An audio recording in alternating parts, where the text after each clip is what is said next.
Sir, sino po sila, sir? My name is Rodel Volante. Okay, Sir Rodel, anong auto itong dala natin, boss?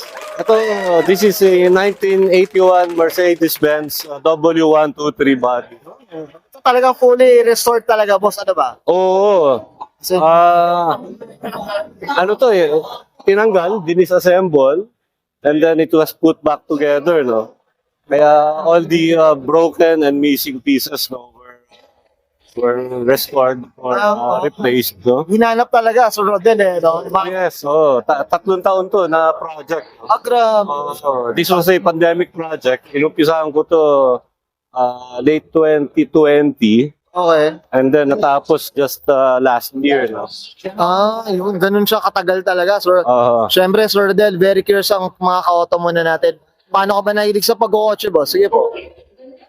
Well, hindi ko na maalala, but ever since, nung bata pa ako, and, as a teenager, mahilig na ako sa kotse, no?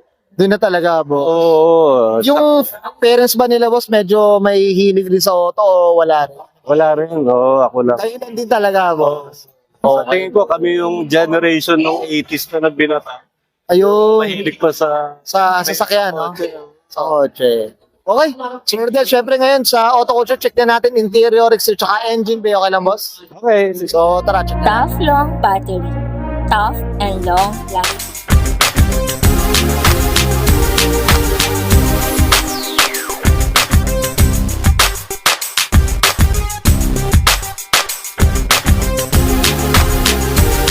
Okay, usapang interior tayo. Sir Rodel, anong meron dito, boss? Sige po. Well, ito yung no, ito yung stock form ng Mercedes. Original tong dashboard. Ang reupholstered dito, itong upuan, yung ceiling,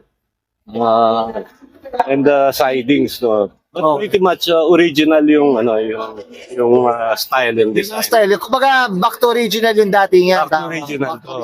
Oh. Ito, curious ako, Sir Rodel. Itong sasakyan na ba to? Ano ba? Personal car nyo dati? Ano ba siya? Hindi, ano to, nabili ko sa kaibigan ko na enthusiast din ng Mercedes. Okay. Kasi naghahanap ako ng project car. So, binili ko sa kanya to noong 2020. Pero medyo, ano ba siya? Durog? Medyo, ano ba? Talagang Well, maayos naman, pero puro kalawang na yan. kalawang na. Butas na yung mga sahig. Tapos yung upholstery niya, syempre, giba-giba na rin. Iba na. Hapon ito. Grabe. Ayan o. Kaya, Ano talaga eh? Parang back to 1981 tayo. Tama ba? So, tsaka all manual to. Manual yung... window riser pa, no? Window riser pa. Ang hindi na lang stock dito, syempre, itong radio. Para medyo updated naman tayo. Okay. Sir Rodel, okay na tayo sa interior. Usapang labas tayo. Check natin. Sige. So, tara. Okay. Usapang exterior tayo, Sir Rodel. Anong meron dito ba? Sige po. Okay. So, yung kulay nito, ang tawag nila, petrol blue. Okay. Original yan na paint ng Mercedes cars nung 70s. Ano talaga yung dati ng kulay, ano? Yan yung original niyang kulay. Kaya nung nagpa-bodyworks sa repaint, binalik ko rin sa Binalik ko rin. original ng... Ito boss, yung mga chrome na ito, boss, ano ba? Ayan, original lahat yan. Binalik talaga sa ano? Oo. Dati nga. So pati ito mga trims, mga original, kung makikita mo nga, medyo giba-giba na rin yung mga rubber. Oo. Ito sa mga mags na ito pa yung stock talaga, tama ba? Sir Rodel, no? Yan yung tawag nila band mags. Original equipment rin ng Mercedes. From the Mercedes talaga. Siyempre, Mm. Sir Rodel, usapang kulay tayo, nabanggit mo na rin. Sinong gumawa na itong painting natin, boss? Sige. Autogenic. Yeah, siyempre. Palakpakan natin ha, siyempre. Salamat kay Richmond. Okay, sana naman autogenic. Diyos ko, napakabait na tao yan. Nung sinali namin to nung last November sa Manila Auto Salon, nag-second place din siya. Nag-second place din. Ito ngayong itong transport show, boss, anong nakuha natin, boss? Second place ulit eh. Grabe. Pinalo lang ako nung katabi, oh. mas gwapo naman kasi. Saka mas matanda. O ano? 1971 yung na Toyota eh. Nagpatandaan pa lang ano. Doon pala nagkatalo, boss. Ganun kagaling si Richmond. Mas magaling. Number 1 saka number 2. Yan o, nakuha na. Mga auto, ano? Tagal-latag. Ito, boss. Sir Rodel, yung salamin niya, talagang, ano ba siya? Green glass yata, di ba? Tama ba? Ano ba ang kulay? Oh, yung original niya may parang green na na tint. Pero pinalagyan ko na rin ng ceramic tint. Nakasaraming. Hindi lang halata. Pero pag naarawan yan, nagkukulay green. Kumbaga kahit paano, kahit kita ka sa loob, pero hindi man ganun kainit. Tsaka para ma-preserve yung interior. Pero, Nakaano naman to, nakagarahe naman to. okay. Hindi naman ginagamit to.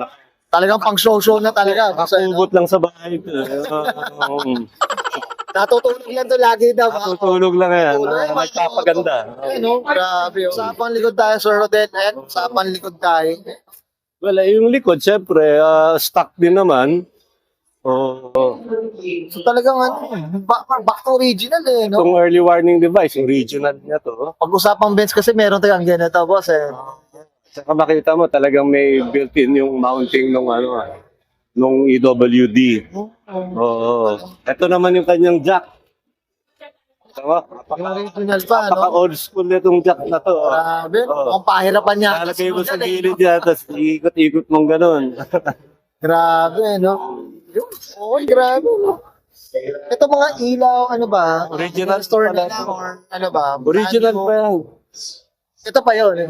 Siya pa yun. Kaya kita mo, may kupas na rin. May ano pa, may Oo. tracks na rin talaga. Oo. Mga ganun. Ayoko na mapapalitan kasi ng may mga replacement China.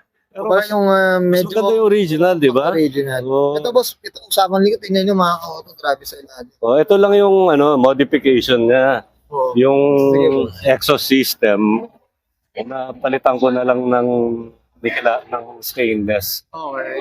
hanggang sa headers. Pero ito AMG pa rin, ano boss? No? Oo, syempre. Siyempre, pang members din talaga. Makita mo ba yung axle niya? Ano, grabe. Ayan, pinarecondition ko rin yan eh. Kaya ang kikintab pa oh. Bawal ilabas to, boss, no? Bawal na to. Bawal maputigan to. Bawal mabutiga. bawal talaga. Oo. Okay, that's it, Sir Rodel. Ngayon tayo sa labas, boss. Usapang makina tayo. Check natin. Okay, usapang makina tayo, Sir Rodel. Anong meron dito, boss? Well, ito, stock engine rin to, no? 2 liter siya na carbureted. Yan. Okay. Oo. Wala akong ginawang modification dito except itong valve cover. Okay. Para medyo pinamodern ko na. Parang Raptor finish yung yung valve cover. Kasi yung original niyan, painted black lang. Madaling madaling madumihan, madaling mag-chip. So, ito pa, wrinkled na siya, boss, eh. Oo. Nung nag-restore kami dito, baklas rin yan. Kahit walang sira yung makina, Talagang binaklas pa rin. hinimay talaga, no? Hinimay. So, ito, anong displacement pala na itong makina na ito, boss? 2 liter. 2 liter siya. Oo. Gasolina. Gasolina. Gasoline, boss. Oo. Grabe, no? Itang 1981 talaga, eh. Oo. Grabe. Tsaka tingnan nyo mga koto, banggitin nyo na, sir, ganda naman. Magagawa din ang mga koto. Oo. Siyempre, sa tayo sa auto. Oo. Okay. Tapos makita mo, nandiyan pa yung mga original niyang badges. Ayan, mga. Kung saan. Ganda pa, ano? Ano nakuha mo, boss, na preserve din naman? Kahit baka. Yung dating may-ari kasi, mahilig. Alaga rin. Mahilig talaga. Mahilig Oo. talaga. Kaya lang, may edad na, kaya Di naman. hindi na niya maasikaso. Oo. Okay na, Sir Rodel. Ay, sa Okay, and guys, nakita natin interior, exterior, tsaka engine bay. Siyempre, usapang Benz tayo ng W123. Dito kay Boss Rodel Bolante. Okay, Boss Rodel. Siyempre, shoutout na tayo, boss. Sige po, go. Okay, so, unang-una, nagpapasalamat ako sa Autogenics. No? Dahil sila yung gumawa ng napakagandang bodyworks paint job nito. Siyempre, gusto kong i-acknowledge si Richmond Sunga, yung may-ari ng Autogenics.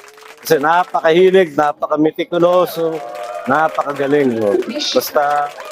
Basta usapang restoration, saka Paintworks. Highly recommended ang Autogenics. Oh, And secondly, salamat sa organizer ng Transport Show 2024 dahil sa munting award na binigay nila sa aking Mercedes. yun. Second place, historic sedan. Yun. Sana all, boss, no? Diyos ko. Laban, lalo na pag mahirap talaga mag-restore na ng mga luma rin talaga, boss, no? Oo, Mahirap, mas mahirap. yung mga kaibigan natin mahilig sa kotse, ina-encourage ko rin kayo na mag-restore kayo kasi parang artwork rin yan eh. Oo. Tsaka maganda yung nakikita nyo onti-onting nabubog, gumaganda yung sasakyan. Pwede nyo ipamano sa mga Anak din. Tsaka dagdag stress reliever din siya, boss. Tama po ba? Tama yun. Tama. Oo, imbes na gumagastos ka sa ibang bagay. Sa ganito na lang. Ganito na lang. Nakikita mo ba? Nakikita mo. Okay, well said. Okay na, Rodel? Okay, Okay, so guys, susbahin ko na yan. Sir Rodel Volante pasa na 1981.